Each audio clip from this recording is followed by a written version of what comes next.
আলোচনা হচ্ছে, সেখানে আমাদের সনাতন ধর্মাবলম্বীদের বেশ কয়েকজন কিন্তু সংসদের মধ্যে গিয়েছে। এর আগেও আসলে সনাতন ধর্মাবলম্বীদের নিয়ে সংসদে কখনো কোনো আলোচনা হয়নি। আজকে বাংলাদেশে এত এত ঘটনা হয়ে যাচ্ছে, ধর্ম অবমাননা, মন্দিরে হামলা, এই মূর্তির অবমাননা, অনেক অনেক কিছু হয়ে যাচ্ছে। কিন্তু দুর্ভাগ্যের সহিত বলতে হচ্ছে যে আমাদের আজকে সংবাদ সম্মেলন করে সরকার প্রধানের দৃষ্টি আকর্ষণ করতে হচ্ছে, কিন্তু সংসদে এই বিষয়টি নিয়ে কোনো আলোচনা হচ্ছে না। যেখানে হওয়া উচিত ছিল হিন্দু ধর্মাবলম্বী যারা আছে তারা সংসদে দাঁড়িয়ে এই বিষয়টি উত্থাপন করবে। এই বিষয়টিকে আসলে আপনারা কিভাবে দেখছেন যে আমাদের ধর্মীয় লোক থাকতেও এই বিষয়টি নিয়ে আসলে সংসদে কোনো আলোচনা হচ্ছে না? হ্যাঁ, এটা আমরা লক্ষ্য করছি। আমরা বাংলাদেশ পূজা উদযাপন ফ্রন্ট আসলে সনাতনীদের নিয়ে কথা বলি। আমরা চাই আমাদের যে সমস্ত সনাতনী মাননীয় সংসদ সদস্য আছেন তারা অচিরেই এই ব্যাপারটি নিয়ে একটু সংসদে আলোচনা করবেন, এবং সংসদ হচ্ছে সমস্ত ইসের মূল কেন্দ্র। সেখানে যদি আলোচিত হয়, সেখানে মাননীয় প্রধানমন্ত্রী থাকবেন, আমাদের মাননীয় স্বরাষ্ট্রমন্ত্রী থাকবেন, অন্য বিভিন্ন মন্ত্রণালয়ের মন্ত্রীরা থাকবেন, এবং ওখানে বিরোধী দলও থাকবেন। যদি ওইখানে একটা প্রাণবন্ত আলোচনা হয় এবং ওখানে যদি একটা সিদ্ধান্ত গৃহীত হয় যে সংখ্যালঘুদের সুরক্ষার জন্য, তাহলে আপনি যে প্রশ্নটা করেছেন আমাদের ওটা মনের কথা।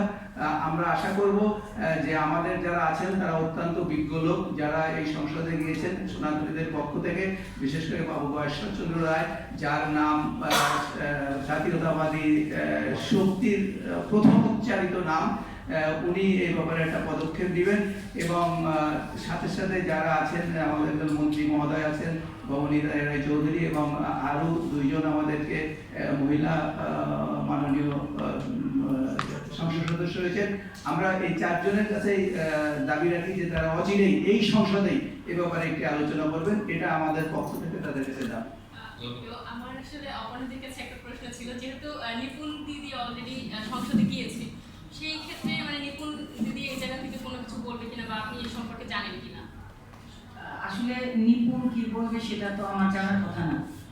আমি আমার রাস্তাতে আমি চলছি, হাঁটছি আজকে, তাই যখন মনে করলাম যে আমাদের সনাতনীদের এই দাবি বা এই যে আমাদের অবমাননা ন্যাক্কারজনক ঘটনা ঘটেছে, তাহলে আমার ঘরে বসে থাকা উচিত নয়।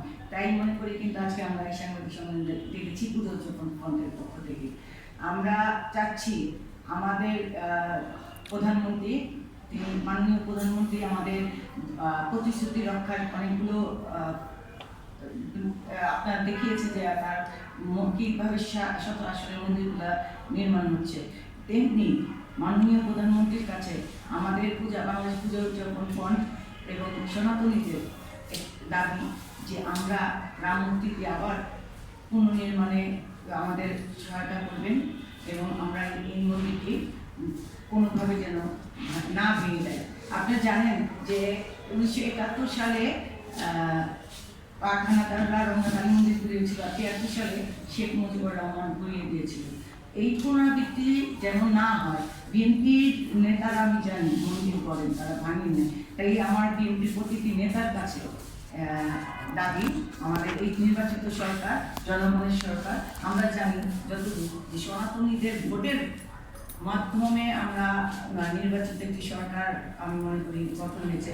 কারণ এক একটা এলাকায় 1,54,000 ভোট আছে সনাতনীদের। আমি কাজ করেছি চিটাগাং, কক্সবাজার, আমার টিম গিয়েছে, জম্মু তার নেতৃত্বের কক্সবাজার, অন্যান্য বিভিন্ন জায়গায় গিয়েছে। আমি গিয়েছি ব্যক্তিগতভাবে নারায়ণগঞ্জ এবং চিটাগাংয়ের বিভিন্ন আসনে। সেখানে 1,54,000 ভোট সনাতনীদের। এটা কিন্তু ফেলে দেওয়ার মতো না, এবং জয়ী হয়েছে। আবু সুফিয়ানের এলাকা এটা জয়ী হয়েছে। তাই আমি বলবো যে আমাদের সনাতনীদের আমি কৃতজ্ঞতা জানাচ্ছি, ধন্যবাদ জ্ঞাপন করছি। তাদের মাথায় সবসময় একটা অন্য সংগঠন বা অন্য দলের ট্যাগ লাগাতে চায়। এটাকে এবার ভেঙে ঘুরিয়ে দিয়ে বিবেকের মাধ্যমে, নিজ চেতনার মাধ্যমে এবার সবাই সনাতনীরা ভোট দিয়ে জয়যুক্ত করেছেন আমাদের নির্বাচিত সরকারকে। তাই আমাদের সনাতনী সবার পক্ষ থেকে দাবি আমাদের রাম মূর্তির পুনর্নির্মাণ করতে দেওয়া হোক এবং মূর্তিটি উদ্বোধন করা হোক। আরেকটা ইনফরমেশন আপনারা জানেন কিনা জানি না, এই মন্দিরে 24 বিশ্বাস যখন শুরু হয়েছিল ওই এলাকায় জামাত নেতা এবং বিএনপির নেতা তারা উদ্বোধন করেছিল।